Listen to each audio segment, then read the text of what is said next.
Waktu dia order tu, makanan sampai kepada kami dan dia hilang. Dia tiba-tiba hilang. Dan waktu mereka semua nak tangkap gambar, tiba-tiba saya nampak seorang lelaki yang duduk dekat satu sudut di kedai tadi tu. Assalamualaikum, saya Ahmad. Welcome back to my channel.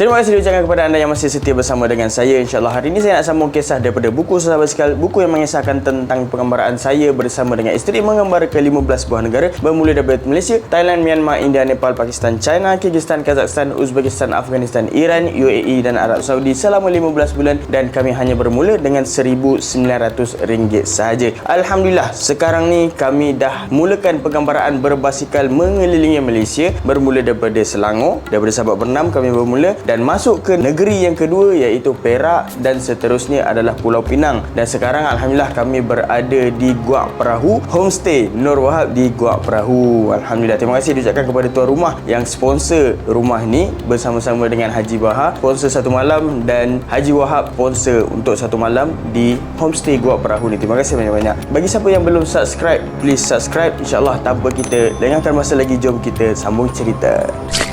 Baik, pada episod yang lepas saya dah habis cerita tentang negara Nepal, dan sekarang ni kami kembali ke India. Dan Alhamdulillah kami diberikan visa selama 30 hari untuk jelajah di India, dan banyak lagi tempat yang kami belum explore lagi, especially Taj Mahal, tempat-tempat yang historical, New Delhi, semua kami belum jejak lagi. Dan kali ini kami nak pergi ke kedutaan Malaysia. Kami target ke arah kedutaan Malaysia, dan kami pun cross border di Ban Basah dengan melaiki basikal lah. So maksudnya daripada Kathmandu kami naik bas sampailah ke border Ban Basah, dan kami cross border menggunakan basikal, dan Alhamdulillah segalanya dipermudahkan di situ.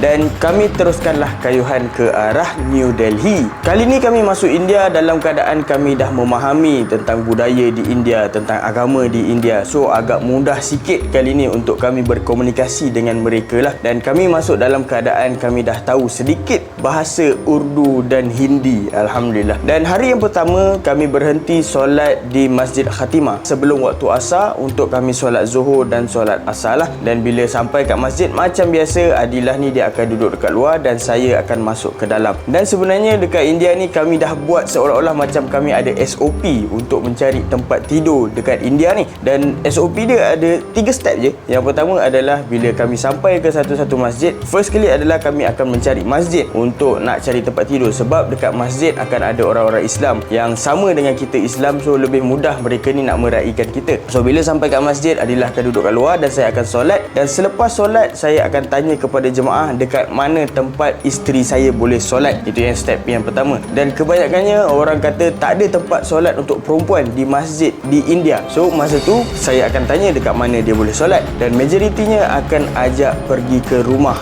Okay tu. So step yang kedua adalah mereka ni akan bawa kami pergi ke rumah dia untuk Adilah solat. Dan selalunya selepas solat mereka akan offer makanan dan mereka akan offer tempat tinggal di rumah mereka. So itulah SOP, Standard Operation Procedure yang kami gunakan di sepanjang penggambaraan kami. Dan kenapa 90% daripada penggambaraan kami tidur dekat rumah orang, disebabkan budaya mereka yang tidak membenarkan wanita masuk solat di masjid.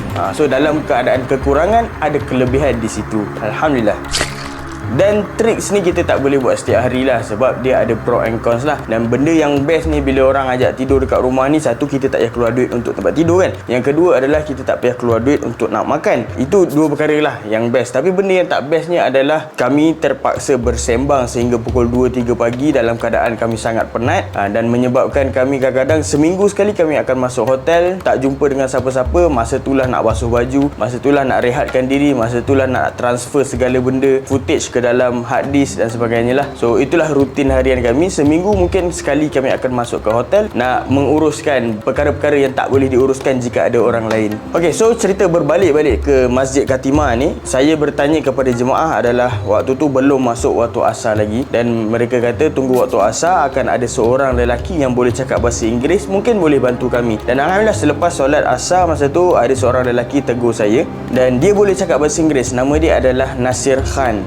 Bukan bukan Nasir Bilal Khan, itu dekat Malaysia. Nasir Khan ni dekat India. Dan beliau ajak kami pergi ke rumah dia untuk Adilah solat dekat rumah dia. Pada waktu tu alhamdulillah memang rumah dia sangat besar. Tak adalah sangat besar, tapi besarlah juga berbanding dengan rumah-rumah orang lain kan. Dan dekat tengah-tengah rumah dia tu ada courtyard. Dan masa tu Nasir Khan ni dia tunjukkan satu name card. Rupa-rupanya Nasir Khan ni dia pernah bekerja dekat KLCC. Dan dia lah salah seorang yang bertanggungjawab untuk membina KLCC tu. Oh, bangga. Dan selepas Adilah habis solat masa tu, ibu kepada Nasir Khan ni offer untuk kami tidur dekat rumah mereka lah. Dan masa tu ibu kepada Nasir Khan ni offer kami untuk tidur dalam bilik dia. Dan masa tu kami tanyalah mak dia ni nak tidur dekat mana. Dan dia kata dia tidur dekat courtyard yang tidak berbumbung. Maksudnya mereka ni dekat luar ni, dia orang ni ada tempat-tempat lepak, ada katil yang tak ada tilam untuk mereka lepak. Malam pun mereka boleh tidur dekat situ. Masa tu kami rasa macam tak sampai hatilah nak biarkan ibu kepada Nasir Khan ni untuk tidur dekat luar ni. Tapi ibu dia insist. Ibu dia kata no, kena masuk juga. Dia okey je tidur kat luar. Dia kata dia dah biasa dah tidur dekat luar tu. So kami ni rasa bersalah lah kalau nak tolak kan. So kami pun terimalah, alhamdulillah. Dan satu malam kami tidur di rumah Nasir Khan. Dan pada keesokan harinya, saya cakap dengan Nasir Khan, kami nak singgah balik dekat Masjid Khatimah sebab dekat sebelah masjid tu ada madrasah. Dan kami nak memberikan sedikit sumbangan yang kami mampulah, sekadar yang kami mampu, ke madrasah bersebelahan dengan Masjid Khatimah tu. Dan masa tu kami berjumpa dengan Imam Salim dan memberikan sedikit sumbangan kepada madrasah beliau sebelum kami memulakan kayuhan ke arah New Delhi, alhamdulillah. Dan selepas itu kami pun teruslah kayuhan ke arah New Delhi. Dan pada waktu tu jalan dia agak cantik, tapi sesekali kami berjumpa juga dengan jalan yang baru dibuat. Dan masa tu memang sangat berdebu menyebabkan kami batuk-batuk dan kami terpaksa tutup muka kami dengan kain lah. Okay, dalam perjalanan kami ke arah New Delhi, kami berhenti dekat satu traffic light. Dan masa tu Adilah tiba-tiba dia nampak ada seorang lelaki yang bawa satu kotak putih dekat belakang basikal dia yang tertulis perkataan Mohi dalam bahasa Urdu lah. Dan dia tulis mungkin dalam bahasa Jawi lah kan. Tapi dia tulis Mohi dan Adilah dia boleh baca. Dan Adilah kata, bang, ikan.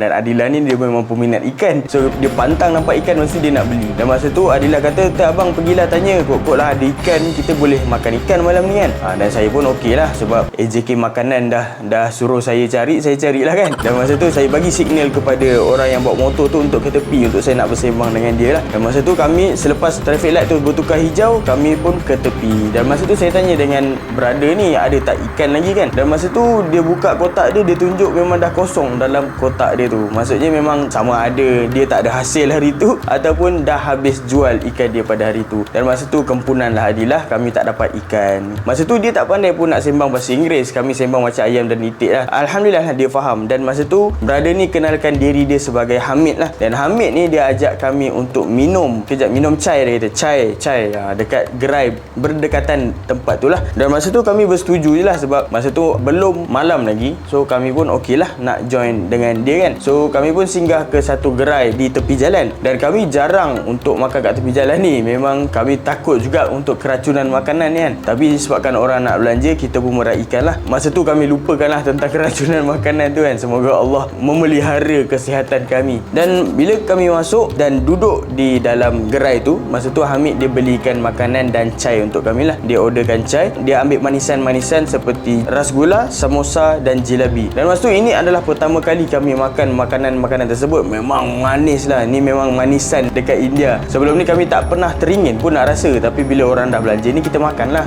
Makan samosa tu biasalah, dekat Malaysia pun ada samosa juga kan. So boleh telan lagi. Rasgula pun alhamdulillah walaupun manis masih lagi boleh telan. Tapi ada lagi satu, nama dia adalah jelebi. Memang tak boleh telan sebab manis dia memang manis gila baby. Memang sampai ke otak lah manis dia kan. Saya kata lepas ni memang dah tak carilah jelebi sebab dia punya manis tu memang tak boleh nak handle. Dan masa kami tengah makan tu, kami cari kat mana Hamid. Waktu dia order tu, makanan sampai kepada kami dan dia hilang. Dia tiba-tiba hilang. Dan kami macam pelik lah, mana pula pergi Hamid ni, dia ajak minum tapi dia pula tak ada kan. So kami pun cepat-cepat lah makan, lepas tu minum sebab kami nak sambung kayu kan. Lepas habis makan, saya terus pergi ke kaunter dan tanyalah berapa harga dia untuk saya bayar. Dan dia kata tak apa, Hamid dah bayarkan. Lagilah saya pelik. Dah lah Hamid tu datang, saya ingatkan dia scam ke kan, datang untuk kami makan lepas tu kami bayar sendiri. Rupa-rupanya dia datang, dia ajak kami minum, dia bayarkan dan kemudian dia hilang. Dan saya rasa masa tu dia belanja kami menggunakan duit yang dia jual ikan lah. Dan masa tu tiba-tiba terfikir, kalaulah dia belanja kami adalah hasil daripada jualan ikan tu dan itu je duit yang dia ada, oh memang kejam lah kami pada waktu tu. lepas kami bayar tu, kami pun tanyalah orang sekeliling kat mana masjid yang terdekat supaya kami boleh bermalam malam tu lah. Dan masa tu mereka kata ada satu masjid yang berdekatan dekat sini, nama dia Madinah Masjid. So kami pun kata okey lah. Waktu tu orang-orang dekat sekeliling ni semua berebut nak tangkap gambar dengan kami kan. Bila kita masuk dekat India ni, kita ni jadi macam artis lah kan. Dan waktu mereka semua nak tangkap gambar, tiba-tiba saya nampak seorang lelaki yang duduk dekat satu sudut di kedai tadi tu, dan muka dia sangat familiar, dan dia adalah Hamid yang belanja kami tadi. Saya terus panggil Hamid tu dan saya ajak bergambar sekali lah, sebab saya terhutang budi dengan dia lah. Dia dah belanja kami, lepas tu dia bagi kami makan, tapi dia tak makan, dia duduk kat luar. First time kami jumpa orang yang baik macam ni. Dia ni memang pemalu betul lah. Dia pemurah dan pemalu. Mereka ni orang ramai nak tangkap gambar dengan kami, tapi saya pula nak bergambar dengan Hamid ni kan. Masa tu kami semua masuklah sekali dalam satu gambar, dan selepas kami bergambar semua, kami bersalaman dan ucap terima kasih pada Hamid ni, kami pun teruslah kayuhan ke arah Madinah Masjid. Waktu kami sampai ke Madinah Masjid, waktu tu dah maghrib, orang dah mula solat, dan macam biasa Adilah akan duduk kat luar untuk jaga basikal, dan saya solat jemaah dekat dalam Madinah Masjid ni. Dan waktu habis solat tu, saya tanya kepada jemaah, kat mana tempat perempuan untuk solat dekat masjid ni, yang saya tahu confirm tak ada punya. Dan masa tu jemaah semua kata memang tak ada tempat perempuan kat sini, dan seorang pun tak offer kat mana-mana untuk Adilah nak solat. So trik sebelum ni memang tak jadi lah. Dan masa tu saya pun hampa lah kan, saya pun keluar nak beritahu Adilah yang dia tak ada tempat solat dekat sini. Masa tu tiba-tiba Adilah kata, bang, dah ada orang offer dah tempat solat, iaitu imam masjid tu sendiri offer pejabat dia untuk Adilah solat. Alhamdulillah. Dan waktu Adilah solat, saya pun bersembang lah dengan imam, dengan jemaah lain dekat situ. Saya tanya kat mana saya boleh pasang kemah dekat masjid ni, sebab saya tak ada lagi tempat tinggal, saya nak tidur dekat masjid ni, boleh tak? Dan masa tu mereka ni cakap sesama mereka, dan semua tak bersetuju untuk kami berkemah dekat masjid tu. Dan masa tu ada seorang lelaki ni, dia suggest untuk kami tidur dekat madrasah berdekatan dengan satu masjid lagi kat kawasan Kicha ni. Ni kawasan ni bernama Kicha. Dan selepas mereka semua solat Isyak, lelaki ni bawa kami ke madrasah tersebut lah, yang terletak di sebelah Masjid Gausia Rajvia. Nama dia agak pelik sikit. Dan waktu kami sampai tu, madrasah tu memang gelap, memang tak ada cahaya lampu lah, kecuali ada cahaya bulan lah. Tapi mereka ni buka lampu, dan memang kelihatan madrasah tu sangat uzur, dan dia hanya ada satu je tandas dekat luar, dan tandas tu memang tak ada pintu, ada langsir je. Memang kurang selesa lah, tapi nak buat macam ni, itu je lah tempat yang ada. Tapi Alhamdulillah pada malam tu memang tak ada orang. Saya tanya dengan mereka, mana pelajar-pelajar dekat sini, dan dia kata malam memang tak ada orang, mereka ni akan datang pada waktu siang untuk mengaji. Dan Alhamdulillah hanya kami berdua je dekat madrasah tu. Lepas tu kami bergambar dengan mereka bertiga yang hantar kami ke masjid tu, dan kami pun, saya mandilah kat dalam toilet yang ada langsir je tu, dan saya terpaksa teman Adilah lah untuk dia mandi dekat dalam toilet yang tak ada pintu tu. Dan Alhamdulillah satu malam kami tidur di madrasah.